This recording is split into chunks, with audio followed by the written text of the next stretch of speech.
Assalamualaikum warahmatullahi wabarakatuh. Waalaikumsalam warahmatullahi wabarakatuh. Allahu Akbar, Allahu Akbar, Allahu Akbar, Allahu Akbar, Allahu Akbar, Allahu Akbar, Allahu Akbar, Allahu Akbar, Allahu Akbar, Allahu Akbar, walhamdulillahi bukratan wa asila, la ilaha illallah, wallahu akbar, Allahu akbar, walillahil hamd. Jamaah Idul Adha yang dirahmati Allah, pertama sekali mari kita panjatkan puji syukur hadirat Allah Subhanahu wa taala yang sampai saat ini masih memberikan limpahan nikmat, rahmat dan hidayah. Hati kita digerakkan, langkah kita diringankan, situasi dan kondisi dimungkinkan sehingga kita bisa melaksanakan sholat Idul Adha pada pagi. Sholawat serta salam mari kita sambungkan kepada junjungan Nabi Agung Muhammad Sallallahu Alaihi Wasallam serta keluarga dan para sahabat setianya. Semoga untayan sholawat yang selalu kita ucapkan menumbuhkan rasa cinta yang menjadi energi serta spirit kepatuhan secara istiqomah dalam menjalankan sunnah-sunnahnya. Mulai 10 sampai dengan tanggal 13 Zulhijjah kita bersama-sama mengumandangkan lafaz takbir, tahmid dan tasbih. Lafaz ini merupakan salah satu bentuk pengungkapan dari pengakuan kita terhadap kebesaran dan keagungan Allah Subhanahu wa taala. Dari sisi lain, ungkapan ini merupakan salah satu upaya menjaga kekebalan rohani kita terhadap berbagai penyakit dan penyimpangan tauhid, serta dapat dijadikan sebagai penjaga irama kekuatan iman kepada Sang Pencipta sebagai wujud zikrullah. Terkadang kita menyederhanakan makna zikrullah ini hanya sebatas zikrul lisan, padahal sesungguhnya zikir yang tidak kalah pentingnya adalah zikrul qalbi dan zikrul fi'li. Inilah yang dicontohkan oleh seorang nabi yang sekaligus mendapat julukan sebagai kekasih Allah, Khalilullah, yaitu Nabi Muhammad dan Ismail alaihissalam, yang dihadapkan dengan perbuatan yaitu Abdullah. Sebagaimana dicatat dalam sejarah bahwa Nabi Ibrahim adalah seorang hamba Allah yang diberikan hidayah melalui sebuah petualangan Nabi. Beliau dilahirkan dari keluarga pembuat patung dan menyembah berhala.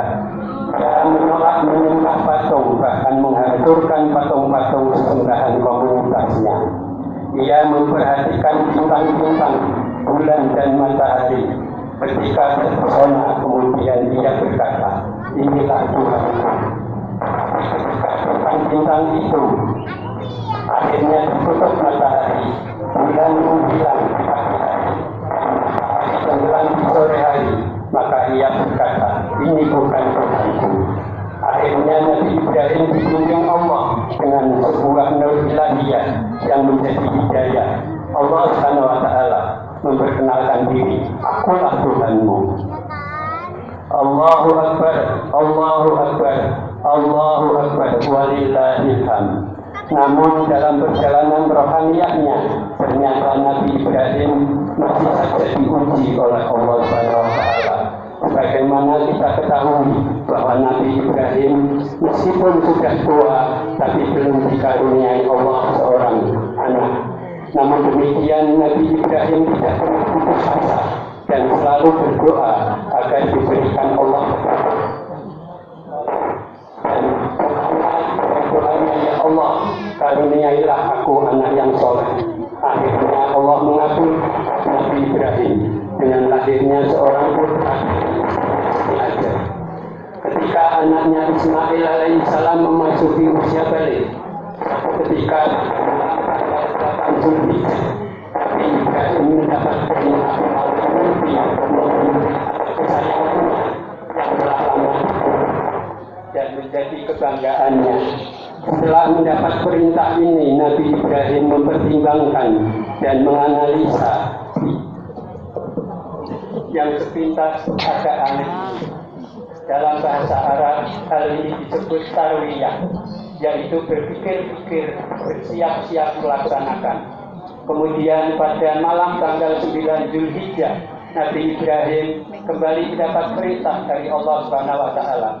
Dari perintah yang kedua ini, kemudian Ibrahim sudah mulai mengenal dan yakin bahwa ini perintah Allah yang dalam bahasa Arab disebut Arafah.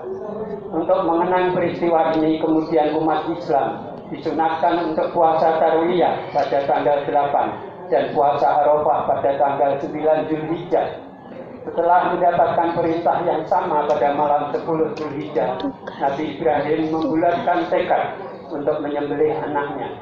Namun Nabi Ibrahim sadar betul bahwa di samping memiliki dimensi ta'abbud, tunduk dan patuh kepada Allah Subhanahu wa Ta'ala, tetapi ia juga memiliki dimensi sosial. Oleh karena itu, sebelum ia melaksanakan perintah Allah itu, ia tetap memberikan ruang dialog kepada anaknya, Nabi Ismail, untuk menyampaikan pendapatnya. Sebagaimana diabadikan dalam Al-Quran. Falamma balagha ma'ahu sa'ya qala ya bunayya inni ara fil manami anni atba'uka fanzur madza tara. Qala ya abati if'al ma tu'maru satajiduni insyaallah minas sabirin. Maka ketika anaknya sampai pada umur produktif, Ibrahim berkata, "Hai anakku, sesungguhnya aku melihat dalam mimpiku, aku menyembelihmu. Maka katakanlah, bagaimana pendapatmu?" Ismail menjawab, "Hai bapakku, kerjakanlah apa yang diperintahkan kepadamu, insya Allah engkau akan mendapatku termasuk orang-orang yang sabar." Ini adalah sebuah gambaran ketambahan dan refleksi keagamaan yang sangat simpatik dari kedua umat manusia pilihan Allah. Sejarah juga mencatat dalam proses pengambilan keputusan ini, Iblis selalu membuat godaan dengan sangat besar. Namun ternyata dapat diatasi oleh keduanya. Keteguhan Ibrahim untuk mengcounter godaan iblis ini kemudian diabadikan dalam proses ibadah haji, yaitu merupakan jumrah dengan jumrah ula, jumrah wusta dan akobah. Ma'asyiral muslimin rahimakumullah.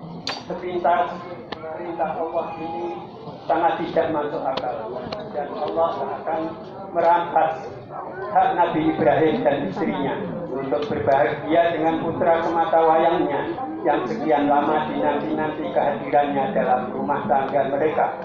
Namun ternyata kecintaan mereka terhadap Allah telah melebihi cinta mereka terhadap simbol-simbol keduniaan.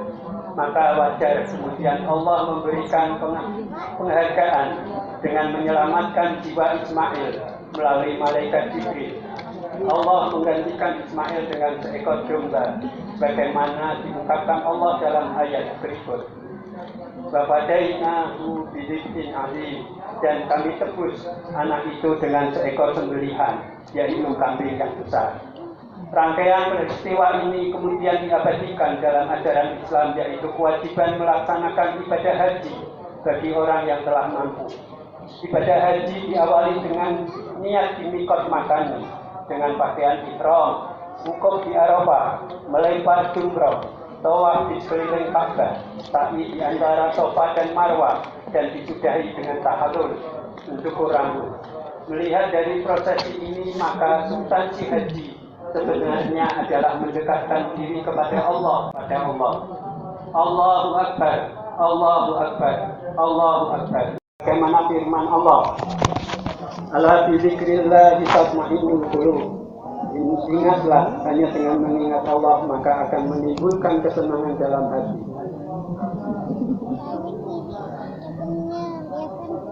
Dalam surat Toha, Allah telah mengingatkan yang artinya, barang siapa yang sudah lupa berzikir kepadaku, maka akan kami berikan situasi kehidupan yang susah dan sulit. Allahu Akbar, Allahu Akbar, Allahu Akbar, walillahil hamd. bagi umat Islam yang mampu pada tanggal 10, 11, 12, dan 13 Zulhijjah disunahkan untuk menjelih kurban. Rasulullah sangat menganjurkan kita untuk menyembelih hewan kurban. Nabi pernah bersabda, barang siapa yang telah mampu tapi ia tidak menyembelih kurban, maka jangan dekat ke tempat sholat. Islam sebagai suatu tuntunan hidup memiliki dua dimensi, yaitu dimensi ilahiyah dan dimensi sosial. Ibadah kurban di samping sebagai bentuk takarrub kepada Allah juga dapat dimaknai sebagai upaya membangun kedekatan sosial antara sesama umat manusia.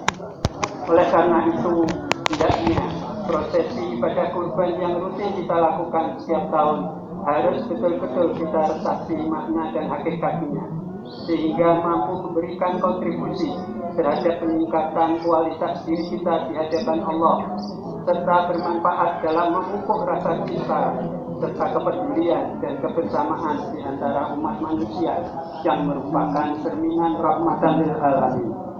Kaitannya dengan ibadah kurban yang kita lakukan pada hari ini, mari kita bersama-sama memperhatikan ketiga rangkaian.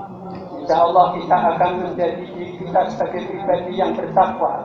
Mari kita berhati-hati agar tidak terlalu terbelenggu dalam memahami kurban hanya secara fisik dan formalitas semata. La yanalallahu luhumuha wala dima'uha wala yanaluhu taqwa minkum. Bukanlah daging dan darah kurban itu yang mencapai keridhaan Allah, akan tetapi ketakwaan itulah yang dinilai oleh Allah SWT. Ada beberapa nilai yang dapat diambil dari rangkaian ibadah haji maupun kurban. Yang pertama, sifat tawadu. Arti tawadu rendah hati, tidak sombong. Karena dengan sifat tawadu kita akan bisa berinteraksi secara seimbang dengan orang lain.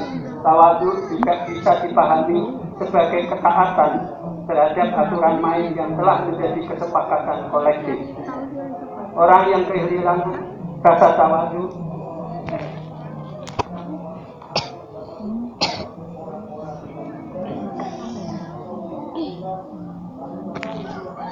berpotensi angkuh, dan orang yang angkuh dan takabur sampai tidak disukai Allah juga tidak akan disukai oleh lawan ataupun teman sendiri. Takabur adalah induk dari segala kejelekan yang memicu perbuatan batil dan zalim dan akan menjadi penghalang untuk masuk surga. La yadkhulul jannata man kana fi qalbihi mithqalu dzarratin min kibr. Tidak akan masuk surga orang yang ada kesombongan seberat biji sawi di dalam hatinya. Yang kedua adalah sifat tarahim. Arti tarahim kasih sayang. Pada zaman ini ada kecenderungan pola relasi kita berbasis transaksional. Saya memberi apa dan saya dapat apa. Padahal Islam menyebut relasi umat manusia dengan silaturahim, yaitu relasi yang terikat dengan kasih sayang. Dalam kehidupan yang semakin dinamis ini, mari kita menghindari permusuhan, saling menyalahkan, ujaran kebencian, fitnah, dan tindakan nirkasih sayang. Rasulullah SAW bersabda, La yarhamullahu la yarhamun nas. Siapa yang tidak menyayangi manusia tidak akan disayangi oleh Allah. Hadis riwayat At-Tabrani. Yang ketiga, sifat ta'awun. Ta'awun adalah sikap kebersamaan, saling memiliki. Manusia pada dasarnya adalah makhluk yang lemah, selalu membutuhkan pertolongan orang lain, namun juga harus peduli kepada orang lain. Kepedulian sosial ini harus menjadi perhatian serius dari segenap umat manusia dan umat Islam pada khususnya. Kehancuran bangsa ini hanya dapat kita antisipasi dengan kebersamaan. Sebaliknya, konfrontasi dan memelihara bahkan memperbesar konflik antar sesama umat manusia akan merupakan pemicu turunnya azab Allah kepada kita. Semangat korporasi yang selalu dikawal akan menjadi penyebab turunnya pertolongan Allah. Wallahu fi aunil abdi ma kana al-abdu fi auni akhihi. Allah senantiasa menolong seorang hamba selama hamba itu menolong saudaranya. Hadis riwayat Muslim. Demikianlah uraian dalam khutbah ini. Semoga ada manfaatnya bagi kita semua. Barakallahu li wa lakum fil Qur'anil azim wa nafa'ani wa iyyakum bima fihi minal ayati wa dzikril hakim. Fataqabbal minni wa minkum tilawatahu innahu huwas samiul alim. Fastaghfiru innahu huwal azizur rahim.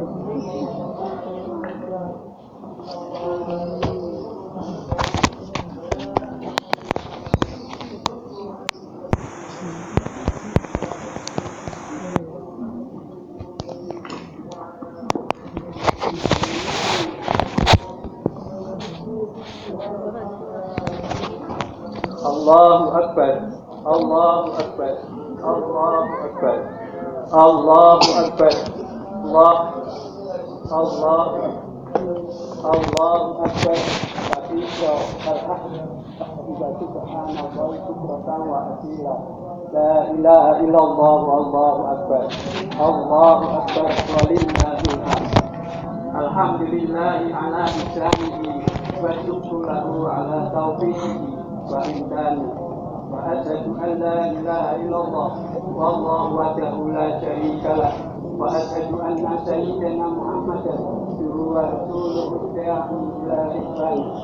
Allahumma shalli ala sayyidina Muhammadin wa ala alihi wa ashabihi wa sallim tasliman katsira. Amma ba'du, fa ya ayyuhan nas ittaqullaha fima amara wa tahu amma naha wa'lamu anna Allaha amarakum bi amrin tajahidi bi nafsi wa tanamila sikatihi bi kunti wa qala ta'ala inna Allaha wa malaikatahu yusalluna 'alan nabi ya ayyuhalladzina amanu shallu 'alaihi wa sallimu taslima. Wa ala anbiya'ika wa rusulika wa malaikal muqarrabin wa radallahumma 'anil khulafa'ir rasyidin Abi Bakr wa Umar wa Utsman wa Ali wa an baqiyatis sahabati wat tabi'in wa tabi'it tabi'in lahum bi ihsan ila yaumiddin wa rad'anna ma'ahum bi rahmatika ya arhamar rahimin. Mari kita berdoa. Allahumma ighfir lil mu'minina wal mu'minat wal muslimina wal muslimat al ahya'i minhum wal amwat. Allahumma a'izzal islam wal muslimina wa adillal syirka wal musyrikin wa ansur ibadakal muwahhidiyata wa ansur min nasraddin wa qul man khadalal muslimin wa dammir a'da'ad-din wa ahli kalimatika ila yaumiddin. Allahumma adfa' annal bala'a wal waba'a wal zalazila wal mihan wa su'al fitnatil wal mihan ma dhahara minha wa ma batan amma baladina Indonesia khassa wa sa'iril buldanil muslimina amma ya rabbal alamin. Rabbana atina fid dunya hasanah wa fil akhirati hasanah wa qina adzabannar. Rabbana zalamna anfusana wa illam taghfir lana wa tarhamna lanakunanna minal khasirin.